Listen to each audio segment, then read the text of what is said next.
మేము ఆరాధించిన లేఖనములు చదవడం కృతజ్ఞత భావములు తీసుకురమ్మని ప్రార్థిస్తున్నాం. వ్యర్థమైన ప్రతి ఆలోచనను లయం చేయండి.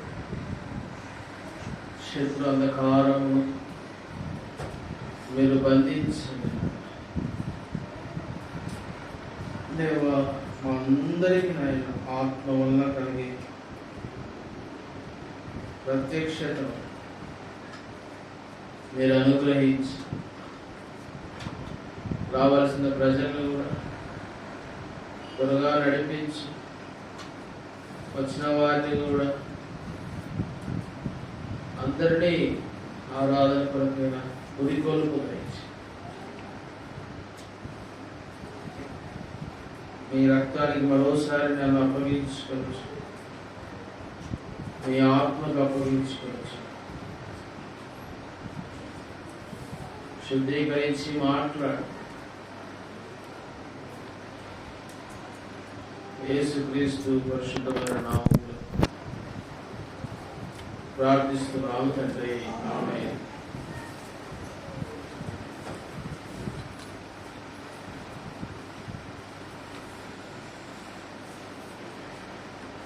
నూట 45వ కీర్తన మొదటి వచనము. రాజు అయిన నా దేవా, నిన్ను గణపరచడం, నీ నామమును నిత్యము సన్నుతించదను.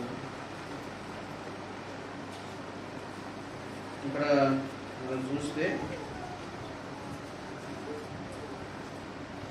రాజువైన నా దేవా, నిన్ను గణపరచడం, నీ నామము నిత్యము సన్నుతించడం.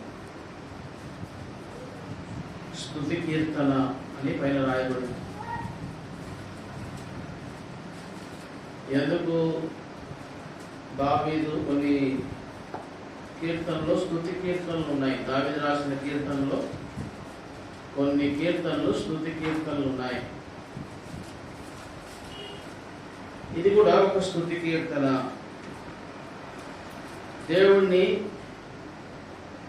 దేవుడు దేంతో పోలుస్తున్నాడు అంటే రాజుగా పోలుస్తున్నాడు. దేవుణ్ణి ఎవరితో పోలుస్తున్నాడు అంటే రాజుగా పోలుస్తున్నాడు. రాజు అయిన నా దేవ,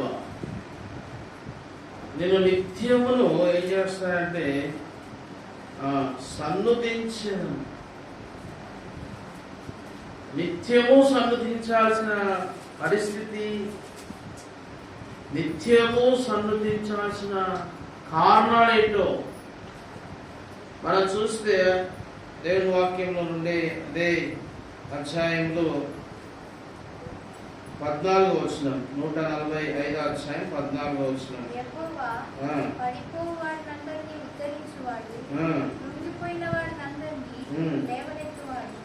చూడండి, ఇక్కడ మనం ఇక్కడ చూసుకుంటూ పోతే కొన్ని కారణాలు ఉన్నాయి. దాంట్లో ఒక కారణాలు ఏంటంటే యెహోవా పడిపోవారందరినీ ఉద్ధరించువాడు, కృంగిపోయిన వారందరినీ లేవనెత్తువాడు. దేవుణ్ణి రాజుతో పోలుస్తున్నాడు. ఆ రాజువైన దేవా, నిన్ను సన్నుతించెదను అంటున్నాడు. ఎందుకు సన్నుతిస్తున్నాడంటే కొన్ని కారణాలు ఉన్నాయి. ఏమిటా కారణాలంటే యెహోవా పడిపోవారందరినీ ఉద్ధరించువాడు. ప్రియులారా, ఎవరు పడిపోయింది? ఎవరు పడిపోయారు? ఎక్కడ పడిపోయారు? ఎలాగ పడిపోయారు? మనం చూస్తే యెహోవా పడిపోవాలందరినీ ఉద్ధరించేవాడు. చూడండి, మానవ జాతి దేవుడు పడిపోయిన వారిని ఉద్ధరిస్తాడంట. ప్రపంచంలో ఏ వ్యక్తి కూడా పడిపోయిన వారిని ఉద్ధరించలేడు. పడిపోయిన వారిని ఏ వ్యక్తి కూడా లేవనెత్తలేడు. ఎందుకంటే వాళ్ళ స్థితి అలాంటిది. వాళ్ళ స్థితిలోకి ఎవరు వెళ్ళలేరు. వాళ్ళ స్థితిలోకి ఎవరు వెళ్ళలేరు. ఇప్పుడు చూడండి, కుష్ఠరోగి ఉన్నాడు. కుష్ఠరోగి దేవా నన్ను శుద్ధుడిగా చేయన్నాడు. ఇప్పుడు ఆ కుష్ఠరోగిని ఎవరైనా టచ్ చేస్తారా? ఎవరు చేయలేరు. ఆ స్థితిలోకి ఎవరు వెళ్ళలేరు. అయితే నేనేం చేస్తున్నాడు? నాకు ఇష్టమైన శుద్ధుడుగా. కాబట్టి మానవుడు పడిపోయిన స్థితిలోకి ఏ వ్యక్తి ఎవరు కానీ వచ్చి ఆ వ్యక్తిని లేవనెత్తలేరు. ఇప్పుడు చూడండి, ఈ పడిపోయిన స్థితి ఎవరిదంటే మానవునిది. ఈ స్థితిలోకి ఎవ్వరూ రాలేరు. ఎందుకంటే ఆ స్థితిలోకి అనుభవించడానికి ఎవరి వల్ల కాదు. చూడండి, మనం గమనిస్తే విలాప వాక్యములు రండి. విలాప వాక్యములు 5వ అధ్యాయం 16వ వచనం. నా తల మీద నుండి కిరీటము పడిపోయెను. మేము పాపము చేసి ఉన్నాము. ఎక్కడ పడిపోయినారు వీళ్ళు? పాపము చేసి ఉన్నారు కాబట్టి తల మీద కిరీటాలు పడిపోయినాయంట. యెహోవా పడిపోయిన వారిని లేవనెత్తువాడు. ఎవరు పడిపోయినారు? మనుష్యుని మీద ఉన్న కిరీటాలు ఏమైపోయినాయి అంటే పడిపోయినాయి. మనుషుల మీద ఉన్న కిరీటాలు పడిపోయినాయి. ఎందుకంటే మేము పాపము చేసిన వారు. ప్రియులారా గమనించండి, ప్రతి మనుష్యుని దేవుడు మంచి కిరీటాలతో ఈ లోకంలో పంపించాడు. అదే కదా ఈ కీర్తనలో కూడా చెప్పబడింది, మహిమా ప్రభావములతో ఆయనకు కిరీటములు ధరింపజేసిందివి. కీర్తన 8వ అధ్యాయంలో రండి. కీర్తన 8:5 అనుకుంటా, చూడండి.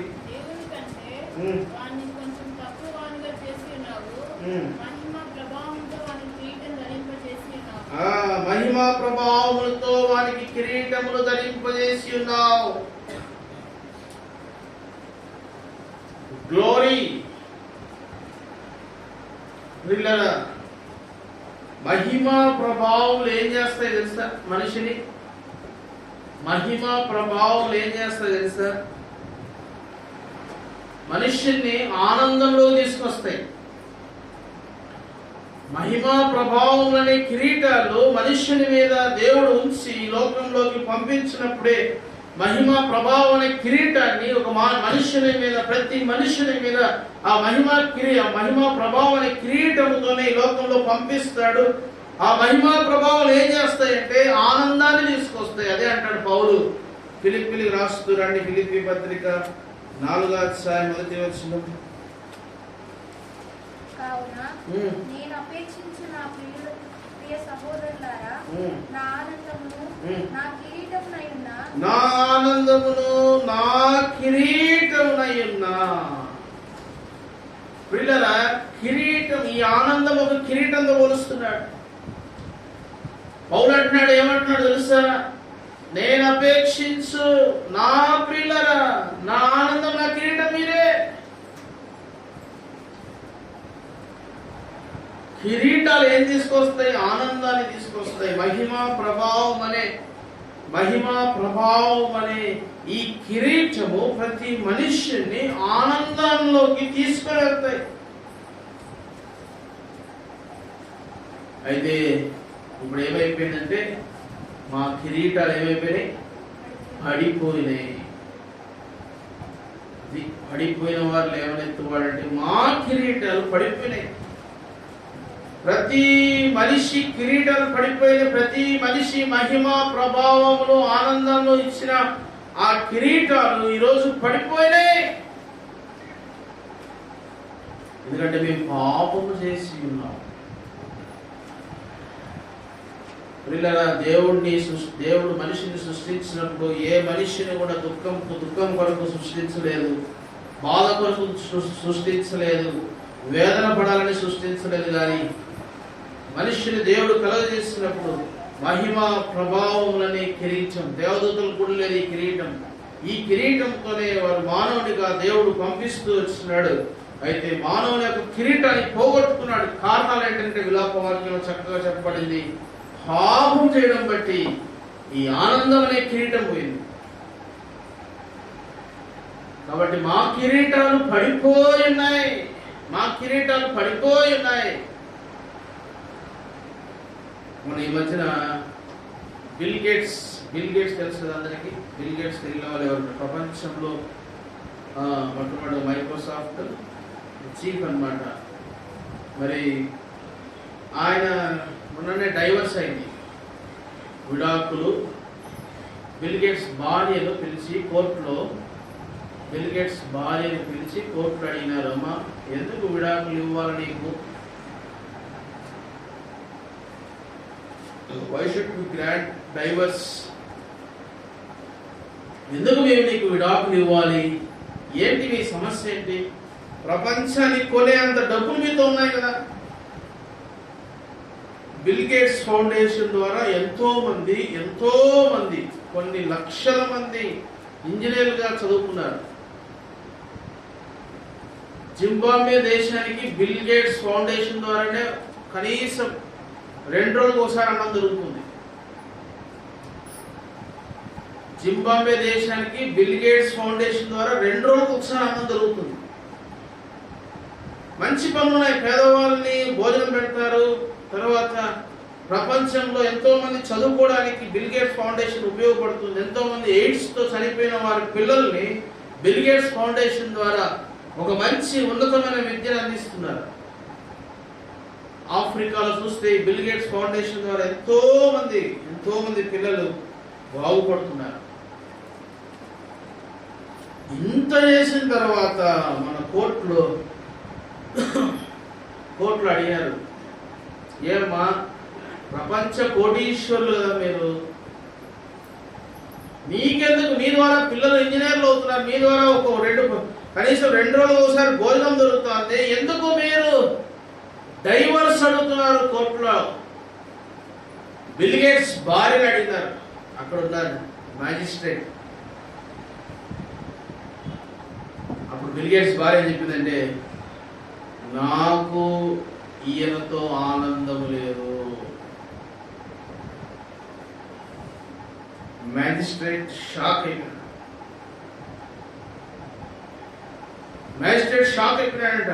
ఏమిటి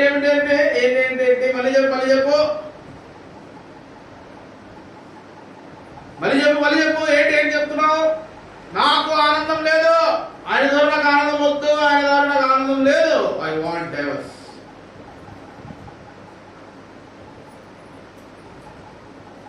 పిల్లరా, మ్యాజిస్ట్రేట్ ఆశ్చర్యపోయినాడంటే, ఏమిటి మీరు అడిగేది? మీరు చెప్పేది ప్రపంచానికి డబ్బులతో ఆనందాన్ని పంచుతున్నారే, ప్రపంచానికి ఎంతో మంది పేదలు సహాయం చేస్తున్నారే, మీకు ఆనందం రాలేదా? ఇదంతా ఆనందం కాదా? మీ ఆయనలో ఆస్తి ఇవ్వలేదా నీకు అంటే, అవన్నీ ఇచ్చాడు సార్. మరి ఇంకేం కావాలా? ఆస్తి ఇచ్చాడు, మైక్రోసాఫ్ట్ CEO గారు భార్యను చాలా వరకు వాటాలు ఇచ్చాడు, మరి ఇంకేం కావాలి నీకు?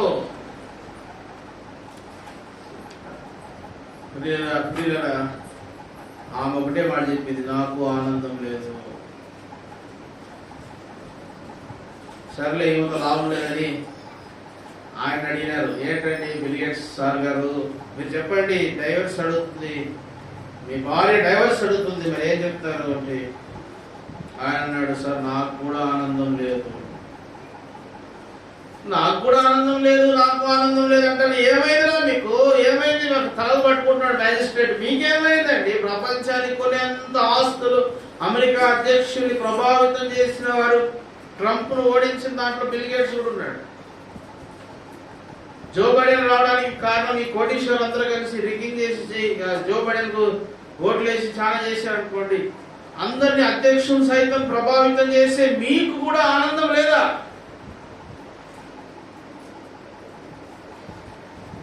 కారణం ఏంటంటే, బిల్ గేట్స్ పాపంలో ఉన్నాడు, వేరే వాళ్ళతో వేరే సంబంధం కలిగి ఉన్నాడు. ఇప్పుడు వీళ్ళ కిరీటాలు ఏమైపోయినాయంటే, ఆనందం అనే కిరీటాలు ఒక్క దెబ్బ పడిపోయినాయి. కోటీశ్వరులు ప్రపంచాన్ని చదివిస్తూ ప్రపంచాన్ని నడిపిస్తూ అధ్యక్షులు సైతము ప్రభావితం చేస్తున్న బిల్ గేట్స్ భార్య చెప్పిన ఆ స్టేట్మెంట్ రికార్డ్ చేస్తే పేపర్లు ఆ అమెరికా దేశస్తులందరికీ ఆశ్చర్యం వేసింది ఏంటంటే ఆనందం లేదంటారేంటి. సగం వాటా ఇచ్చాడు, ఆస్తిలో సగం వాటా ఇచ్చాడు. కలిసి ఉన్న మ్యాజిస్ట్రేట్ ఎంత చెప్పినా లేదు లేదు కలిసి ఉన్నాం, ఆనందం లేదు.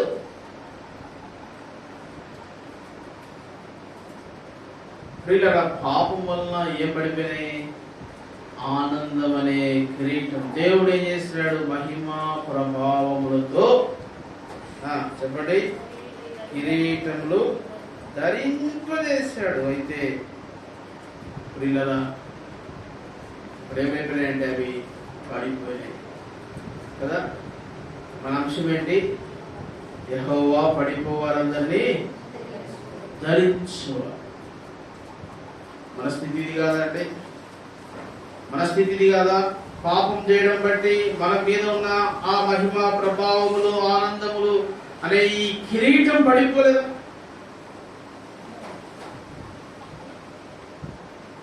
ఈ పడిపోయిన స్థితిలో లేమా మనం? చూడండి కీర్తన, ఇంకా మనం చూస్తే అర్థమవుతుంది. కీర్తన 19వ అధ్యాయం 13వ వచనం.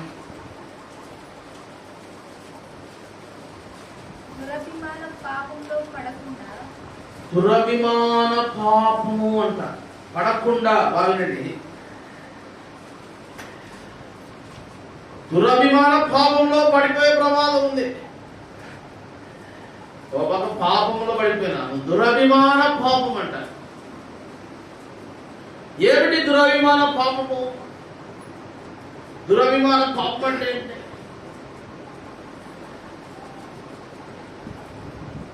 చాలా మంది దురభిమానం ఉంటుంది. ఏంటి దురభిమానం అంటే? పాపము చేసిన వ్యక్తిని మనకి ఇష్టమైనప్పుడు ఏం చెప్తామంటే ఆ పాపాన్ని కప్పిపుచ్చి, ఇప్పుడు ఉదాహరణ చూడండి, మోషే వారు కొండ మీద నుంచి దిగొచ్చినప్పుడు అందరూ ఏం చేస్తున్నారంటే డ్యాన్స్ చేస్తున్నారు, అందరు నాట్యం ఆడుతున్నారు, అందరు బాగా ఎంజాయ్ చేస్తున్నారు. అప్పుడు దిగొచ్చినప్పుడు మోషే అన్నాడు, మీరు ప్రతివాడు మీ సహోదరుని కత్తితో పొడవాలన్నాడు.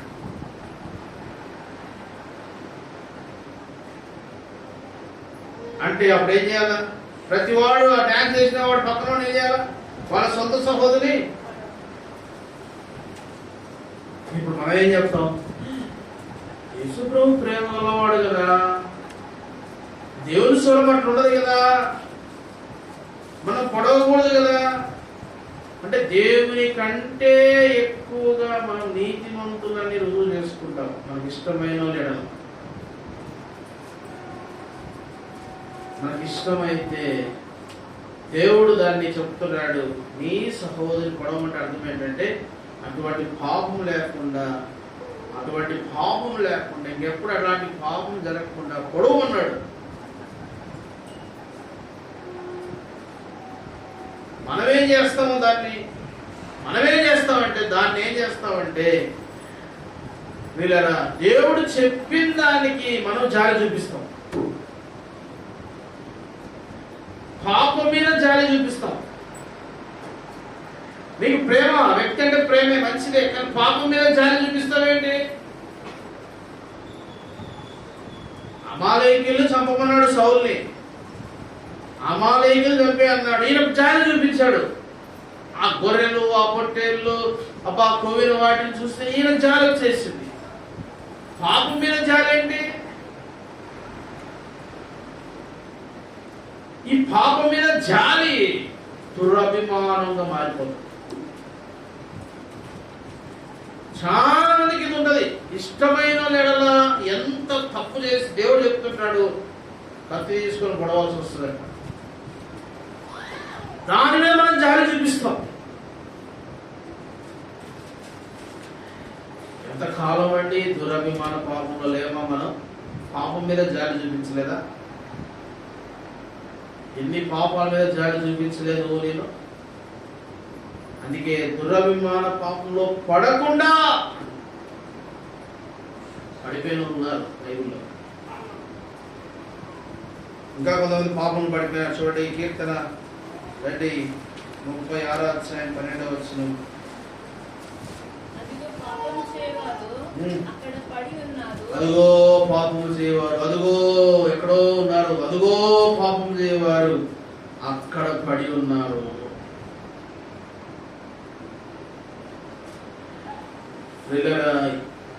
ఎక్కడెక్కడ పడిపోయినా చూడండి. దురాభిమాన పాపములు పడిపోయినా, పాపం మీద జాలి, పాపం చేస్తూ చేస్తూ అదిగో దేవుడు చూపిస్తున్నాడు, ఎదిగో నన్ను చూపించినాడు, ఎదిగో పాపంలో పడిపోయినాడు. కిరీటాలు పడిపోయినాయి, ఆనందం అనే కిరీటాలు పడిపోయినాయి. ఇప్పుడు ఈయన ఉద్ధరించే దేవుడు అంట. పడిపోయిన వారందరినీ ఎట్లా ఉద్ధరిస్తాడు ఈయన? ఇలాంటి స్థితిలో ఉన్న మానవుడు, ఆనందం లేని మానవుడు కదా, పాపంలో పడిపోయినప్పుడు చూడండి బాగా, పాపంలో పడిపోయిన వ్యక్తిని ఎవరు ఏ వ్యక్తిగా లేపలేరు.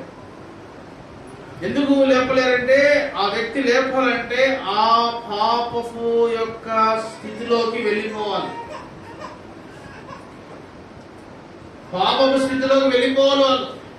అందుకే యేసుప్రభు కూడా పాప ఆకారము ధరించుకొని వచ్చినాడు, పాప శరీరాకారము ధరించుకొని వచ్చినాడు.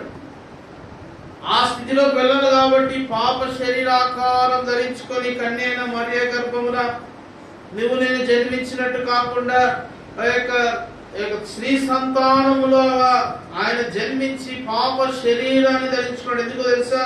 నీ పాప స్థితి నా పాప స్థితిలోకి వెళ్ళిపోవాలి, వెళ్ళిపోయి ఆ వ్యక్తిని బయటికి తీసుకురావాలి. ఇది ఎవరి వల్ల కాదు. అందుకే అన్నాడు చూడండి ఎట్లా ఉద్ధరించినాడంటే, రండి మీకు మనం కీర్తన 28వ అధ్యాయం 9వ వచనం.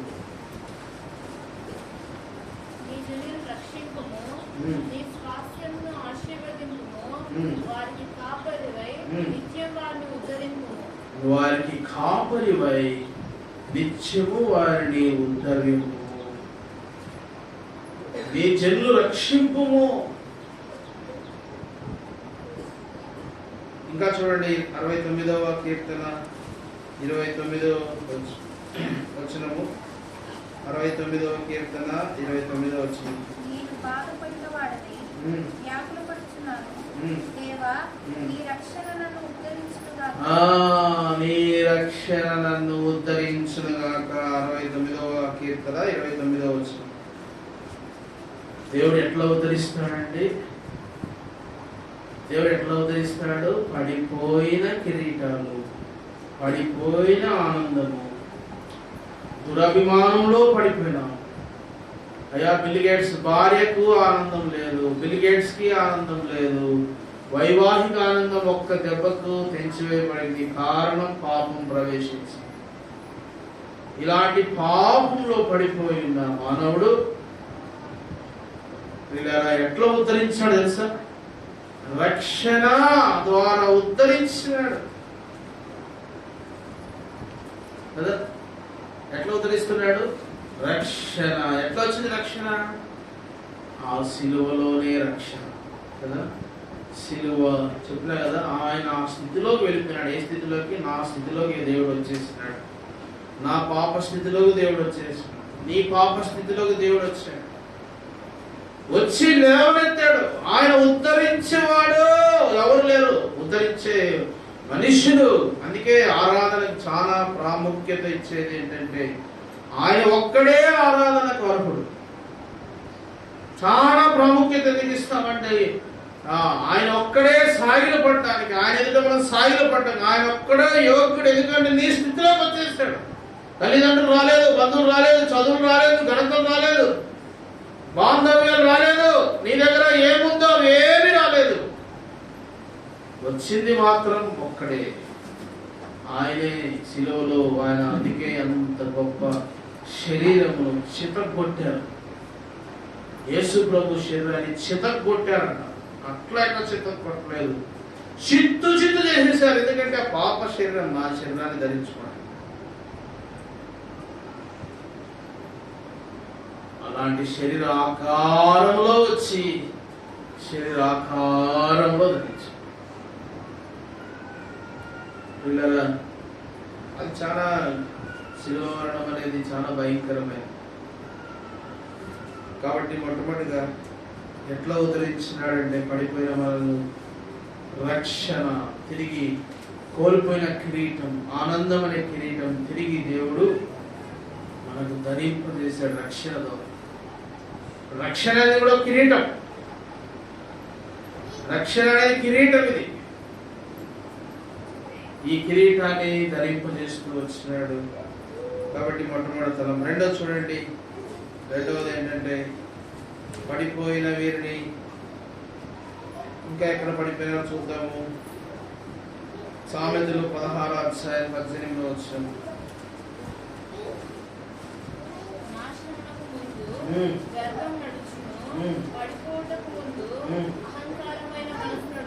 పడిపోటకు ముందు అహంకారమైన మనస్సు.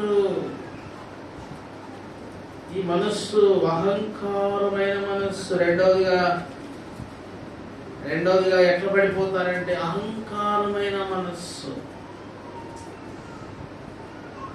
మొట్టమొదటిగేమో పాపం వలన ఆనందం అనే కిరీటాలు పడిపోయినాయి. రెండవది ఏంటంటే అహంకారం అనే మనస్సు. ప్రియులారా, మనం జ్ఞాపకం చేస్తే మనం చూస్తే ఒకసారి 101వ కీర్తన 5వ వచనం, 101వ కీర్తన 5వ వచనం చదవండి.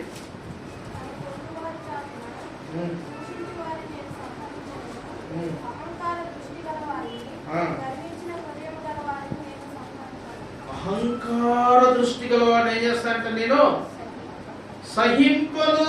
దేవుడు చెప్తున్నాడు 101వ కీర్తన మరి 5వ వచనంలో. అహంకార దృష్టి అంట. అంటే మన కళ్ళల్లో, మన దృష్టిలో అహంకారం ఉంది.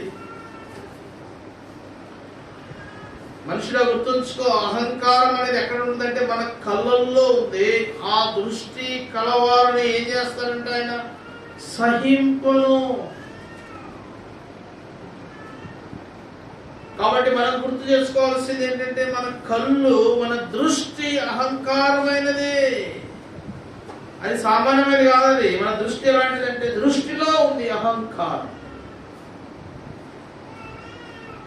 దేవుడు సహింపలేనివి మన జీవితాల్లో, దేవుడు సహింపలేనివి మన జీవితాల్లో ఉన్నాయి. ఈ మధ్యనే ఒక ఆయన ఫిలిప్పైన్స్ అక్కడ ఉన్న క్రైస్తవులు, వారు మరి కరోనా వచ్చి వారు కోమాలో ఉన్నారు.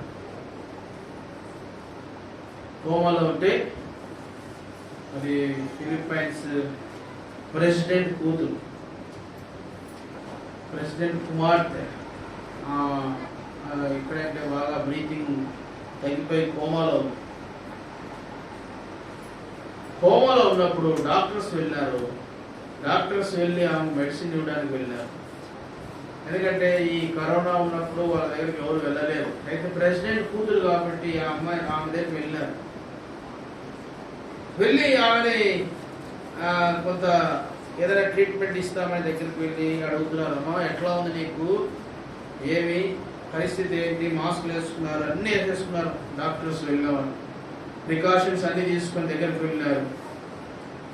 ఆమె వెళ్తే ఆమె ఎట్లా చూసిందంటే డాక్టర్స్ని, మీరు ఒక ప్రెసిడెంట్ కూతుర్ని నా దగ్గరకు వచ్చేటప్పుడు మీరు అంత ప్రొటెక్షన్తో వచ్చినారు. నా దగ్గరకు వచ్చేవాడు అంత ప్రొటెక్షన్తో, నేను ఒక సామాన్యమైన పౌరురాలుగా మీరు వచ్చారు. నేను ఒక ప్రెసిడెంట్ కూతుర్ని నా దగ్గర రావడం ఏంటి, ఆ మాస్క్ వేసుకోవడం ఏంటి, ఆ హెల్మెట్స్ పెట్టుకోవడం ఏంటి, ఆ యొక్క గ్లాస్ పెట్టుకోవడం ఏంటి, ఆ అద్దాలు పెట్టుకోవడం ఏంటి, నువ్వు గెట్ అవుట్ అని గట్టిగా చేసి.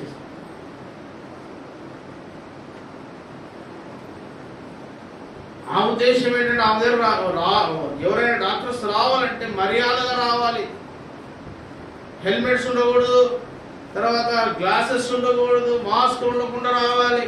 ఆమె చూడండి ఎంత అతిశయం, ఎంత అహంకారం ఉందంటే, యు గెట్ అవుట్, వెళ్ళిపో, నా దగ్గర నుంచి వెళ్ళొచ్చినావు, నేను ఒక ప్రెసిడెంట్ కూతుర్ని.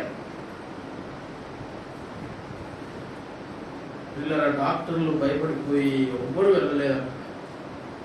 లాస్ట్కి ఆమె జీవితం చచ్చేపోయింది.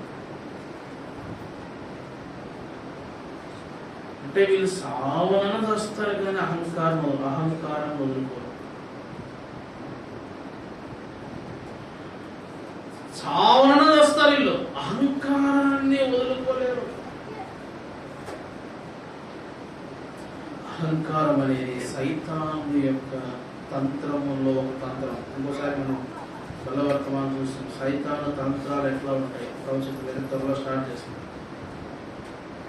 అందుకే దేవుడు అన్నాడు, అహంకారం గల దృష్టి గలవారు నాకు ఎలాంటి వాళ్ళంట? దేవుడు సహించలేడు. దేవుడు సహించలేని దృష్టి నీకు నాకు. చూడండి ఇంకా ఏమున్నాయి చూడండి. అదే కాదు, ఇంకా ఉన్నాయంట సామెతలు 21వ అధ్యాయము 4వ వచనం. అహంకార దృష్టియు, గర్వ హృదయమును, భక్తిహీనుల క్షేమము పాపయుక్తములు. గర్వ హృదయములు. చూడండి ప్రియులారా, ఎట్లా ఉందంటే కళ్ళు అహంకారం, హృదయము అహంకారం. మానవుని జీవితం ఎట్లా ఉంది చూడండి. దేవుడికి అసహ్యములంట. ఇలాంటి వాళ్ళు దేవుడికి అసహ్యము. అహంకార దృష్టి ఉంది, అహంకార హృదయం ఉంది. దేవుడు ఎట్లా ఉంటాడు? ప్రియులారా, మానవుని యొక్క స్థితి ఏ రీతిగా ఉందో మనం జ్ఞాపకం చేయబడతాం. ఈ మధ్యాహ్నం ఇలాంటి అహంకారం గల జీవితంలో మనం పడిపోయి ఉన్నాం. అహంకారం గల దృష్టితో, అహంకారం గల హృదయంతో. ఇలాంటి హృదయాన్ని దేవుడు అసహ్యించుకుంటాడు. అంటే ఇప్పుడు మనము ఎలా ఉన్నాం? దేవుని దృష్టిలో అసహ్యకరంగా ఉన్నాం, అసహ్యకరంగా ఉన్నాం. ఇలాంటి అసహించుకునే నీకు నా సహింపలేని నీ జీవితాన్ని బట్టి, నా జీవితాన్ని బట్టి దేవుడు సహించలేడు, అసహించుకుంటున్నాడు. ఇప్పుడు చూడండి, శిలువలో యేసు ప్రభువుని అందరూ అసహించుకున్నారు కదా. శిష్యులు కూడా లాస్ట్కి పారిపోయినారు. దొంగ కూడా అసహించుకున్నాడు లాస్ట్కి. వాడు దొంగ ఉండి కూడా నీతిమంతుని అసహించుకున్నాడు. ఎవరిని అసహించుకోవాలా? నీకు నాకు, నీ మీద నా మీద దేవుని అసహ్యం ఉంది. ఎందుకంటే ఈ అహంకారం గల హృదయం ఉంది. ఇలాంటి అసహ్యము లాస్ట్కి దొంగ కూడా యేసుప్రభువుని అసహించుకున్నాడంటే చూడండి ఎంతగా దిగజారిపోయాడు. నీకు నాకు రావాల్సిన అసహ్యమంతా యేసుప్రభు శిలువలో భరించాడు. అసహించబడ్డాడు. చిన్నోడి నుంచి పెద్దోడి వరకు యేసుప్రభుని సిలువై సిలువై సిలువై కేక వేసినంలో చిన్నవాళ్ళ నుంచి పెద్దవాళ్ళ వరకు సిలువై సిలువై సిలువై అని. యేసుప్రభు అంటే అంత అసహ్యమా? నువ్వు దేవుని కుమారుడు దిగిరా. శతాధిపతి అసహించుకున్నాడు, యూదులు అసహించుకున్నారు, చిన్న వరకు పెద్ద వరకు, సైనికులు అసహించుకున్నారు, పిలాతు అసహించుకున్నాడు. ఎన్నోసార్లు ట్రై చేసినాడు. హేరోదు ట్రై చేసినాడు, ఎన్నోసార్లు ట్రై చేసినాడు. హేరోదు అసహించుకున్నాడు. ఆఖరిగా శిష్యులు కూడా పారిపోయి అసహించుకొని పారిపోయినారు. ఏమంటే అంతగా అసహించబడాలని? ఇది నీకు నాకు రావాల్సిన అసహ్యమంతా యేసు ప్రభు ఆ శిలువలో భరించాడు. కాబట్టి రెండవదిగా మనం ఎక్కడ పడిపోయినామంటే అహంకారంలో పడిపోయాం. మూడవదిగా చూడండి, ఇర్మియా గ్రంథం 8వ అధ్యాయం ఇర్మియా గ్రంథం 8వ అధ్యాయం 12వ వచనం. త్వరగా చదవాలి. తాము హేయమైన క్రియలు చేయించినందున సిగ్గుపడవలసి వచ్చను గాని వారేమాత్రము సిగ్గుపడరు. అవమానం పొందుతామని వాళ్ళకి తోచనే లేదు కనుక పడిపోవారిలో వారు పడిపోదురు. ప్రియులారా, పడిపోవారిలో పడిపోతారట. మూడవదిగా, యెహోవా పడిపోవారందరినీ ఉద్ధరించువాడు. మూడవది ఎట్లా పడిపోయారు? హేయమైన క్రియలు చేశారు కదా. ఇర్మియా గ్రంథం 8వ అధ్యాయం 12వ వచనంలో తాము హేయమైన క్రియలు చేయుచున్నందున.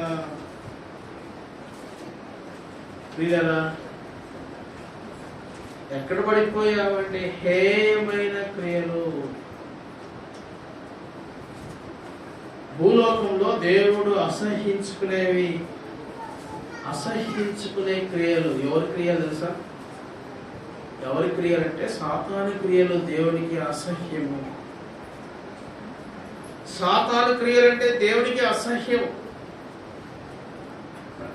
భూలోకంలో ఆయన పాపిని ఎంతైనా ప్రేమిస్తాడు, కానీ సాతాను క్రియలంటే ఆయన చాలా అసహ్యం. దాన్నే బైబిల్ చెప్తుంది హేయమైన క్రియలని.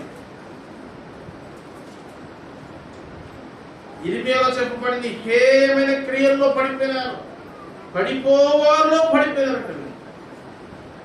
ఇర్మియా గ్రంథం 7వ అధ్యాయం 10వ వచనం చదవండి.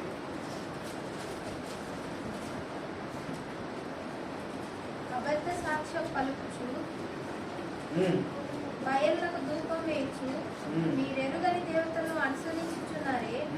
అయినను నా నామం పెట్టబడిన ఈ మందిరంలోనికి వచ్చి నా సన్నిధిని నిలచుచు విడుదల పొంది ఉన్నామని మీరు చెప్పుదురు. ఈ హేయ క్రియలనియు జరిగించుటకేనా మీరు విడుదల పొందితిరి. చూడండి, ఇర్మియా గ్రంథంలో దాదాపుగా హేయ క్రియలు అనే పదము దాదాపుగా 36 సార్లు వస్తుంది. 36 సార్లు ఈ హేయ క్రియలు హేయ క్రియలు హేయ క్రియలు. మనుష్యుడు ఎక్కడ పడిపోయాడంటే హేయమైన క్రియల్లో పడిపోయాడు. దేవునికి చెప్పినా కదా, సాతాను క్రియలంటే సాతానువి ఏవైనా కానీ దేవునికి అసహ్యం. మనం కూడా ఎక్కడ పడిపోయినాం ఇప్పుడు? ఈ హేయమైన క్రియలు. ఎలాంటి క్రియలు ఇవి? సామెతలు 15వ అధ్యాయం 26వ వచనం. సామెతలు 15వ అధ్యాయం 26వ వచనం. దురాలోచనలు యెహోవాకు హేయములు. ఏడబడిపోయినాం ఇప్పుడు? సామెతలు 15:26. దురాలోచనలు యెహోవాకు హేయములు. దురాలోచన అనేది సాతానుది, దేవునిది కాదు. మనం ఏడబడిపోయాం ఇప్పుడు? దురాలోచనలు పడిపోయినాం. ఆలోచన రావాల్సిన ఆలోచన రావట్లే. ఆ దురాలోచన అంటే చెయ్యకూడని ఆలోచన అని అర్థం. దురాలోచన అంటే అర్థం ఏంటంటే చెయ్యకూడని ఆలోచనలు చేశాం. ఎన్ని చేయలేదండి? ఈ ఆలోచనలు స్కాన్ చేశాక ఏ మనుష్యుడు ఎవరు అందరినీ కాల్చేస్తారంట. ఆలోచనలు కన్నా స్కానర్ ఉంటే అది యేసు ప్రభు దగ్గరే ఉంది, ఎవరి దగ్గర లేదు. ఆలోచనలో స్కానర్ ఉంటే ప్రతి మనిషిని కాల్చేస్తారు. అంత ఘోరమైన మన ఆలోచన, అంత ఘోరమైన దురాలోచన. చేయకూడనివి, నీది కాదు, అది నీదైనట్టుగా ఎన్నిసార్లు దురాలోచన చేయలేదు. ఎన్నిసార్లు పాపం విషయమే దురాలోచనలు చేయలేదు.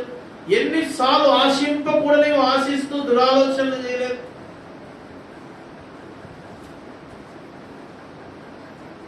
చెయ్యకూడనివి చేస్తూ ఇలాంటి ఆలోచన గలవారు యెహోవాకు హేయులు. ఇక్కడ పడిపోలేదా మనం? ఇక్కడ పడిపోలేదండి?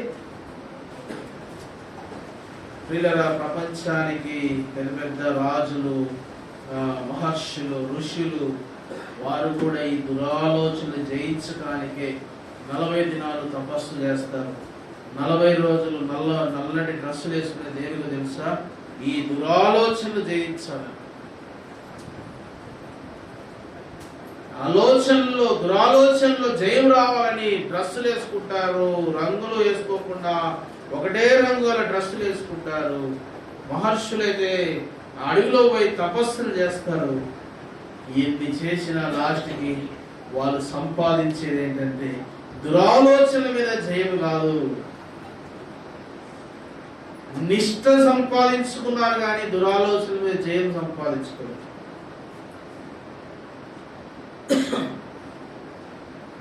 ఈ మధ్యనే మన ఎర్ర డ్రెస్ వేసుకున్న వారు ట్రైన్లో వాళ్ళంతా ట్రైన్లో రిజర్వేషన్ చేసుకున్నారు. ట్రైన్లో ఎక్కారు.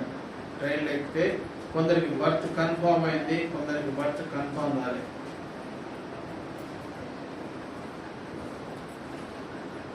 కొందరు కొత్త వాళ్ళు కూడా వచ్చారు. నాకు ఒక బ్రదర్ చెప్పినాడు ఈ విషయం.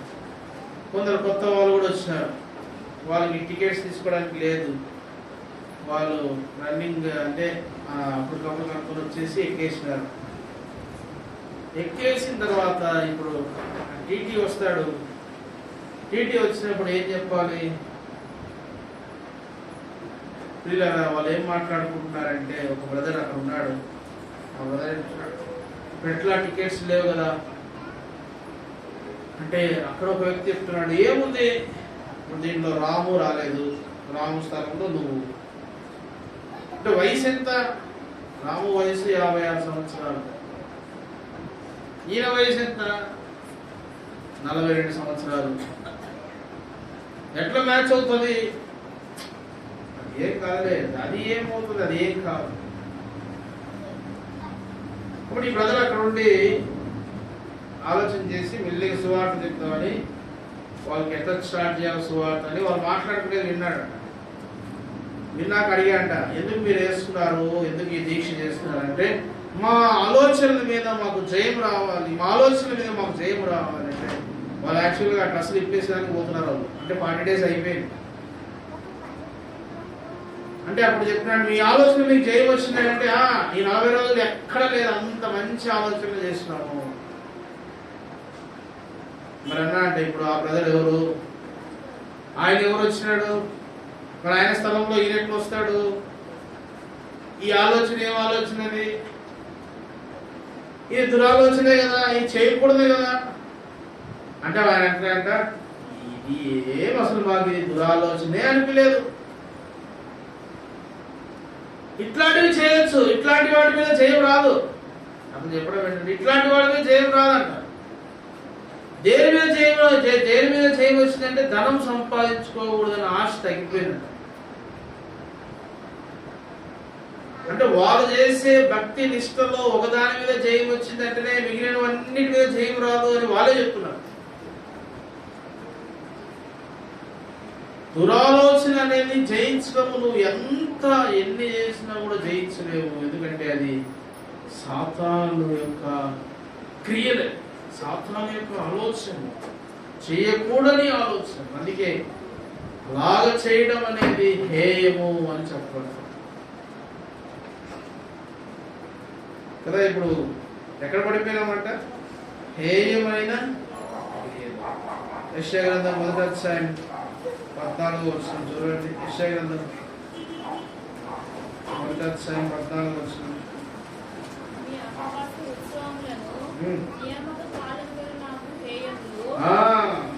దేవునికి హేయమైనవి ఇంకా చూడండి ఏమున్నాయో. దేవునికి హేయమైనవి ఏంటంట? మీ ఉత్సవములు, మీ పార్టీలన్నీ నాకు హేయంలే. అరే ఏది ప్రభు పార్టీలు హేయం అంటావు? ఏమైంది? ఎందుకు?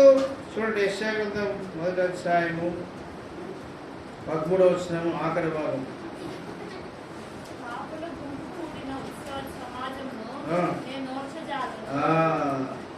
పాపుల గుంపు కూడిన ఉత్సవ సమాజమును నేను పిల్లరా, మీరు చేసుకున్న ఉత్సవంలో నాకు హేయము, ఎందుకంటే పాపుల గుంపులో ఉన్నారు మీరు చేసుకునేదంతా పాపులతో చేసుకుంటున్నారు, పరిశుద్ధులతో కాదు. చాలాసార్లు పాపులు పార్టీలు పిలిస్తే వాళ్ళతో పోయి తాగకుండా వాళ్ళతో ఊరిని కూర్చొని ఆ స్నాక్స్ తినేసి వస్తారు కొంతమంది. ఏమంటే మేము తాగలేదు బ్రదర్ అంటారు. వాళ్ళతో కలిసి పార్టీలు అనేవి దేవుడు అంటున్నాడు, అవి నాకు హేయములు. పాపులతో కలిసి మీరు పార్టీలు చేసుకుంటున్నారే, మీ ఉత్సవములు చేసుకుంటున్నారే, అవి నాకు హేయములు.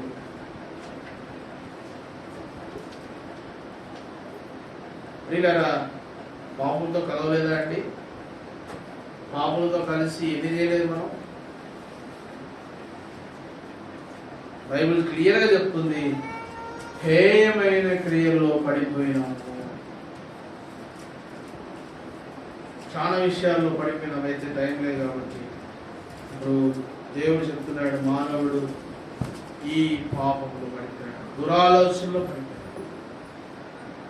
ఇప్పుడు చదవండి, ఇందాక చదివినాం కదా, ఇలాంటి మానవుడిని రక్షించడానికి ఆయన ఉద్ధరించే దేవుడు. రండి, కీర్తన ఇందాక చదివినాం కదా, 28వ అధ్యాయం 9వ వచనం. కీర్తన 28వ అధ్యాయం 9వ వచనం. నీ జనులను రక్షింపుము, నీ స్వాస్థ్యమును ఆశీర్వదింపుము, నీ జనులను రక్షింపుము, నీ స్వాస్థ్యమును ఆశీర్వదింపుము, వారికి కాపరివై నిత్యం వారిని ఉద్ధరింపు. దేవుడు ఈ హేయ క్రియల్లో నుండి కూడా మనల్ని ఉద్ధరించకపోతే మనం కూడా వీళ్ళ దేవుని కోపానికి మనం బలి కావాల్సిన వారు. దేవుని కోపం రెండవ అర్థంలో చెప్తాను. దేవుని కోపం ఎట్లాంటిదంటే అది ఖాళీ, అది ఏ మాత్రము ఇంకా దాని రూపం అనేది మనం చూడలేము. దేవుని కోపం వచ్చేసిందంటే రూపాలు మారిపోతాయి, రూపాలే మారిపోతాయి, అంత కోపం. ఈ ఏమైనవి అహంకారం గల దాంట్లో పడిపోయి జీవితాలు చూస్తే తర్వాత మనం పాపంలో పడిపోయిన స్థితి, కిరీటాలు పడిపోయినాయి. ఇలాంటి స్థితిలో నుండి నా మనుష్యుని యెహోవా నిత్యము నిన్ను స్తుతిస్తున్నాను. కారణం ఏంటి చెప్పండి? ఇప్పుడు దేవుడు మొట్టమొదటిగా మనుష్యుడు ఎక్కడెక్కడ పడిపోయినాడు? నెంబర్ 1 చెప్పండి.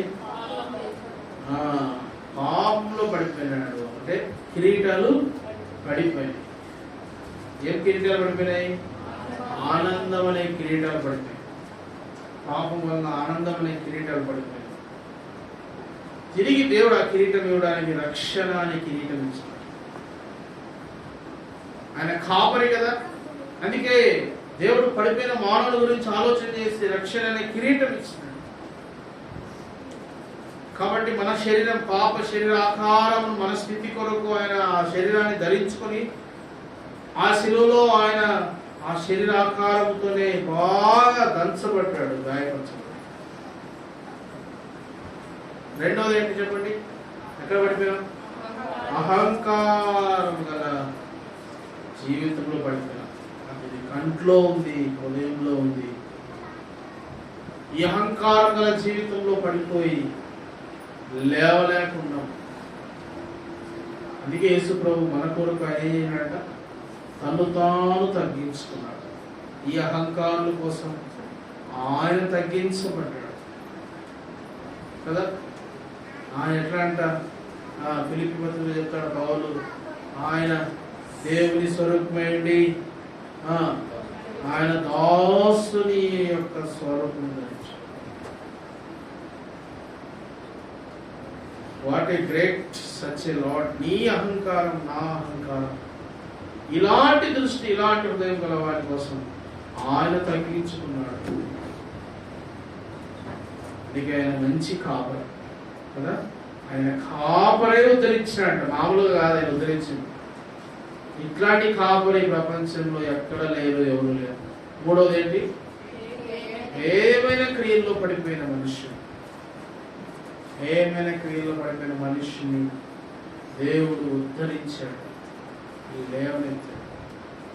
కాబట్టి అందుకే రండి 145 కీర్తన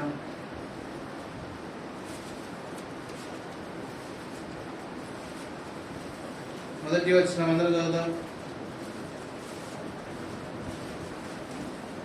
145 కీర్తన మొదటి వచ్చిన. రాజువైన నా దేవా, నీవు గణపరచని నీ నామము నిత్యము సన్నతించు. కాబట్టి దేవుని నిత్యము సన్నతించాల్సిన కారణాలు ఏంటంటే ఒక కారణం మనం చూసుకున్నాం. పడిపోయిన వారందరినీ ఉద్ధరించేవాడు దేవుడు. మరి ఈ తలంపులతో మనల్ని ఆరాధనలో ప్రవేశపెట్టుకున్నాక లేచి నిలబడి